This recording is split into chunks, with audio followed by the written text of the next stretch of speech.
சக்கரவள்ளி கிழங்கு உலர்த்துக்கு ஒரு நாளுக்கு முன்னாடி வந்து பார்த்தீங்கன்னா இது போல் கொடியெல்லாம் வேரோட அறுத்து விட்டுக்கணும். அப்போ தான் மறுநாள் கிழங்கு உழுதி எடுக்கிறதுக்கு வந்து பார்த்தீங்கன்னா கரெக்டாக இருக்கும் நண்பா. நம்ம ஆல்ரெடி வந்து ஒரு ஷார்ட்டில் வந்து நான் சொல்லியிருந்தேன், சக்கரவள்ளி கிழங்கை பொறுத்த வரைக்கும் இந்த பொங்கல் சீசனில் வந்து களை கட்டும் அப்படின்னு சொல்லிட்டு, முக்கியமாக போகி அதுக்கு முன்னாடி 2 நாள் வந்து பார்த்தீங்கன்னா இந்த மாதிரி நிறைய பேர் வந்து சக்கரவள்ளி கிழங்கை உழுது நம்ம சைட்லேருந்து அனுப்புவாங்க. ஏன்னா இதுதான் வந்து பார்த்தீங்கன்னா நம்மளுக்கு கரெக்டான ஒரு சீசன்.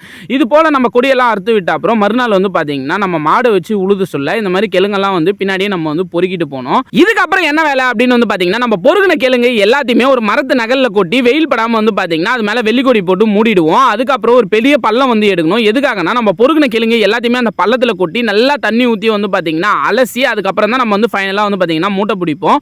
நம்ம பொறுக்கி போட்டோம் இல்லையா, இந்த கிழங்கே வந்து 2 வகையாக வந்து பிரிக்கும். ஒரு சைடு வந்து பார்த்தீங்கன்னா நல்லா சைஸாக இருக்க கிழங்கு ஒரு மூட்டையிலையும், இன்னொரு சைடு நல்லா மெலிசாக இருக்குது பார்த்தீங்களா, அதை வந்து வேர் கிழங்குன்னு சொல்லுவாங்க. அது ஒரு சைடும் பிடிச்சி வந்து பார்த்தீங்கன்னா நம்ம மூட்டை பிடிச்சி அனுப்புவோம். மறக்காம வீடியோவை லைக் பண்ணிட்டு கிரீன் கலர் ஹார்ட்டை தட்டி விட்டுருங்க.